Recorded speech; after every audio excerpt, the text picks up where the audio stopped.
Now, our last speaker, Melissa Clark-Reynolds, I read your CV and it's very hard to summarise, but I'm going to have a quick go. Officer of the New Zealand Order of Merit, First Independent Director of Beef and Lamb New Zealand, a digital strategist, Governor of Radio New Zealand, sits on a number of boards, studied disruptive innovation and keeps bees. There you go. Thank you. Mihi no kia koutou. So thanks for having me. It was funny because I was thinking down the back, like I'm wearing my wool suit, especially for you guys, because one of the things that made me laugh about this is that I like to sew, and so I buy fabric online, and I saw this green fabric, and so I bought it. And then when I got the little package, because I had to buy it out of the UK, I got the little package and it came with this really beautiful little label explaining to me like where it had been grown and how it was. And I hadn't realised I had bought a pure Australian merino piece of wool. So I'm just apologising for that in advance. But what I would say is that, you know, one of the things, it's sort of easy for us to mock vegans, Gerard. And I think as we do that, what we should remember is that we thought nylon was kind of a pile of crap and no one would put it on their floors. And when we thought about that, we didn't sit down and think, you know what, how could I beat those bastards? Right? And I think it's quite important because at the moment we're going through a phase where there is this growth in veganism and we're seeing a growth in what's called flexitarianism. So even more important than the growth of veganism actually is what's happening is that people are eating less meat than they used to if they're in that wealthier section of society. And what they're doing, and it's the message I think we need to get across loud and clear to them, is if you're going to eat less meat, eat better meat. And then what we need to be thinking about is what does better meat look like? And better meat does look a lot like what First Light's doing. But I want us to think about, like we've already been through a phase once before where we lost out because we mocked them rather than thought about how we're going to beat you guys. And not only that, what I'm seeing at the moment, and like my Twitter stream is absolutely full of it yesterday, when I called out, I saw a New Zealand oat company making oat milk, and I was like, that is awesome. These guys are New Zealand farmers producing a New Zealand product. And I got absolutely slaughtered on Twitter for daring to call it milk. And I just want to get across that's the same as the mocking thing. If we kind of want to like make our customers feel bad somehow or our potential customers feel bad, they're not going to want to join us. And yet what we've really got to do is follow those kinds of steps that Gerard set out and think about how could we really produce like the world's most delicious food that other people just want to eat. So I'm going to talk about how fast change happened, and I love that quote about ideas having sex with each other, right? And so this is 1900 in New York. This is the weirdo idiot that bought the first car, and everybody around him mocked him, right? Because he was clearly an idiot because everybody else had horses and carts, and all of the apartment blocks in Manhattan back then had stables downstairs, and like he was such an idiot that he had to take a horse and cart down to the wharf to pick up petrol. Right, I'm serious. And I was reading an article about this, and the urban planners in Manhattan said Manhattan will never be fully built out because there's not enough horses to move the building materials. And they had these sort of pronouncements about the future. And this car thing was never going to take on because not only was it noisy, but it just wasn't economic, right? It was a play thing. And I want you to kind of think about that a bit because change can happen quite fast when we're not looking. And what we think is normal now was never normal before. But like I went to a hangi yesterday and they were telling me about traditional foods and they served brisket. And I was thinking, I don't know how much traditional brisket there was. It was bloody delicious, I just want to say. But, you know, I thought these things change really, really fast. So I'm a technologist. That ONZM I got was for services to technology. So my kids laugh. They go, you got a certificate from the Queen to say you really are a nerd. So it's true. And so, you know, when I first went on email, it was really expensive. It came down in price. And these guys, AOL, were my first sort of $39.95. I could get as many emails a month as I wanted. And the board of AOL started to see their revenue going down and didn't know what was happening. happening. And these guys were happening to them, which is Google. And some of you will have Gmail accounts. I had one of the first Gmail accounts. And at the beginning, you had to be invited in because their technology was so bad. They would only let you join if you knew someone who already joined. And it wasn't, they were trying to get to mass market, but they were having to slow their growth down because it wasn't very good. And what you can see here is that by 2009, they were making $16 billion, but they were making it 10 cents a time out of ads. Whereas the previous guys back here, they were making their, $1.5 billion all out of subscription revenue. And they didn't think an ad revenue would work. And I kind of going to do a couple more. I'm going to be the mathy, nerdy one, and then I'm going to put my numbers away.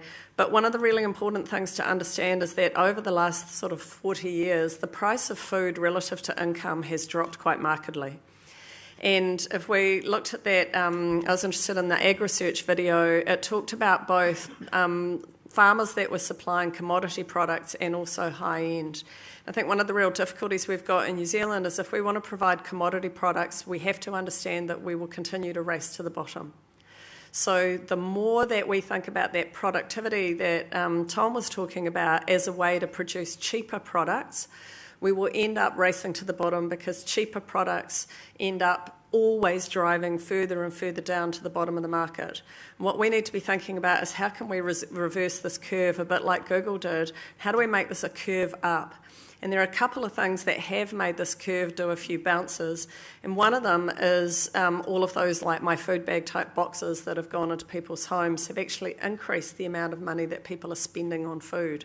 Which is kind of interesting. It wasn't probably their intention, but it's the way that it's worked out. So there are some models that can show that people will spend more. And as well, we know that people will spend more as they earn more, they're willing to spend more of their money on food. So another quick curve, but this is the cost of energy in the US. It's plummeting for solar. And this is what solar power, solar voltaics, the price of them has been doing this really fast downward curve. This has got quite big implications for people who run businesses that are indoors. Okay, and I want you to think about that because part of what we have is we have a massive outdoor advantage. But that outdoor advantage may not last in all of our industries. And so this is a roof that's provided by Tesla. Last week they released their third generation of this. This roof is a power station. It produces more energy than this home would ever use. And we've got to a point now where photovoltaics, it's cheaper to install and run a solar-powered power station than it is to run a coal-fired power station. Get that? So to install and run a solar is now cheaper than running coal. This has got massive implications again, and you can see why Trump in the US is now putting subsidies onto coal, because these coal-fired power stations in the US are worth almost nothing, but they're on a lot of banks' balance sheets and they're on a lot of companies' assets registers. So if they're not worth anything, that has a big implication. And this will do more for climate change than probably anything else. But we still have quite a dependence on coal in our dairy industry in New Zealand. And when you can see what's going to happen is that the dairy industry internationally is going to move to solar really, really fast, and we're going to be stuck with coal for quite some time because that's what we've invested in. So we just need to understand that that commodity business can turn on a dime, and if their energy costs go to zero, which is where it's going, that means that if we're in commodity areas, we have to continue to work out how to push our costs down to zero. And I just want to have those as a warning. So this is a vertical farm. I went and visited another one in San Francisco a few weeks ago. Their power is nothing, right? They run it off solar power on the roof. Their rent is almost nothing. They produce vegetables for high-end restaurants in the US. They're certified organic. And one of the guys, his father is a vegetable farmer, and he said to me, my dad, he got 40 seasons to get his farm systems right. I've done 40 seasons in my first year in business. And so he gets 40 turns a year, basically, in order to get the combination of genetics, soil, water, light, temperature right. And so his ability to learn really, really fast and have an exponential explosion in the productivity of that business is happening really quickly. And so when I talked about the difference between indoors and outdoors, the ability to produce vegetables at source, and they cut them and they walk them to the market, and their business model is that they sell them before they grow them. So a restaurant will go, yep, I want 40 kilos of radicchio, I want 40 kilos of basil, and I have 100 kilos of strawberries, and I want them all in like X weeks. They pay for them then, and then they're grown to order. And so this business model is very different than the way we currently operate here. Some of you will have seen the Impossible Burger. This is mine. I took a bite out of it. The vegan who was sitting next to me wouldn't try it because she thought it really did have meat in it. What to me is interesting here is that what we're seeing is that we know that in the Western world people eat too much meat. And what we know in the US is they eat roughly 10 times what is considered to be healthy, and in New Zealand we eat 2 to 3 times what is considered to be healthy. And so I'm a fan of the meat industry, I'm a member of the meat industry. My very, very first job was actually on a Saveloy line. May have put me off them slightly. But my kids still got them for their birthday parties, I can assure you. But what's interesting here is that this growth of these kind of alternate meats, these are not aimed at vegans. These are aimed at meat eaters. They are aimed at meat eaters who want to reduce their meat consumption but still have the mouthfeel and smell and flavour of meat. And so we're not talking here really about a rise in veganism. What we're talking about is this flexitarianism. We've only seen a 3% increase in people becoming vegans, but we've seen about a 30% increase in people saying that they want to put more vegetables in their diet, and they believe that doing this does that. I'm going to just jump through to a couple of things quite quickly. So one of the things I'm really interested in is like taking that supply chain work that First Light's doing and taking it even further. 2016 as a geek was the year that we lost the internet. It was the year that bots, machines started talking to each other more than humans. So I don't know if you got a Fitbit. Google bought Fitbit last night, which I think is really interesting. So Fitbit's probably the most common piece of technology in the world that people have that talk to other bits of technology.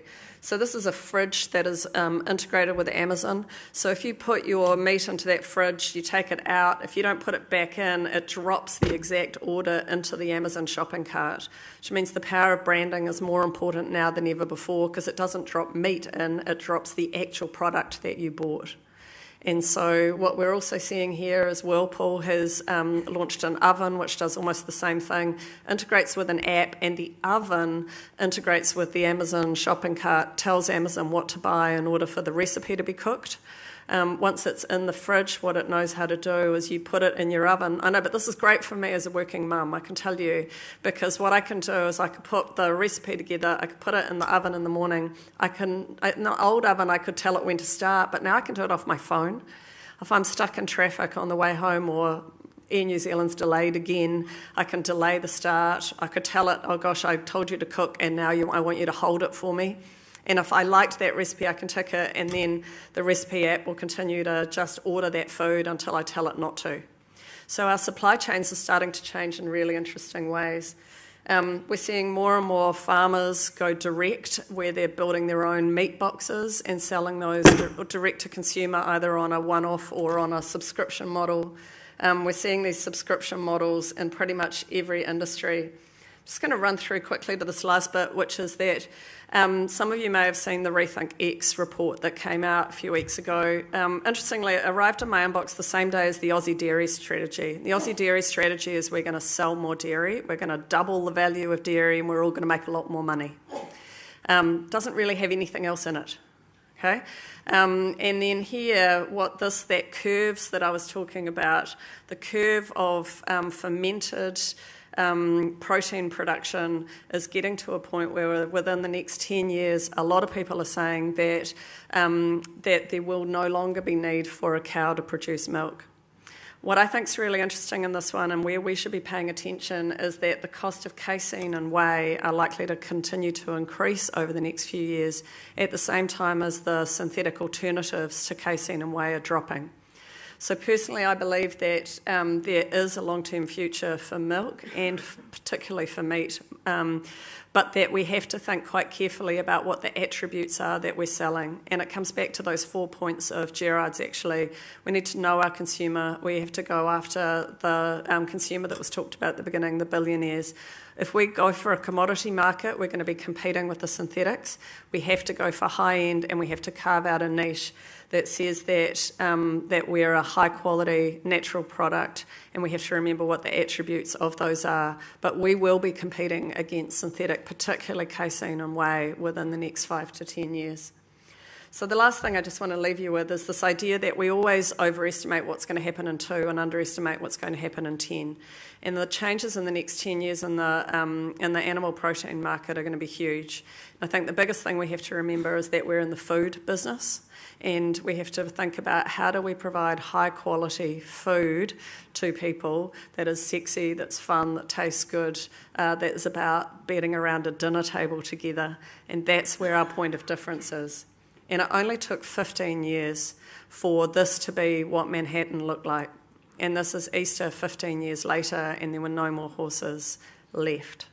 Thank you.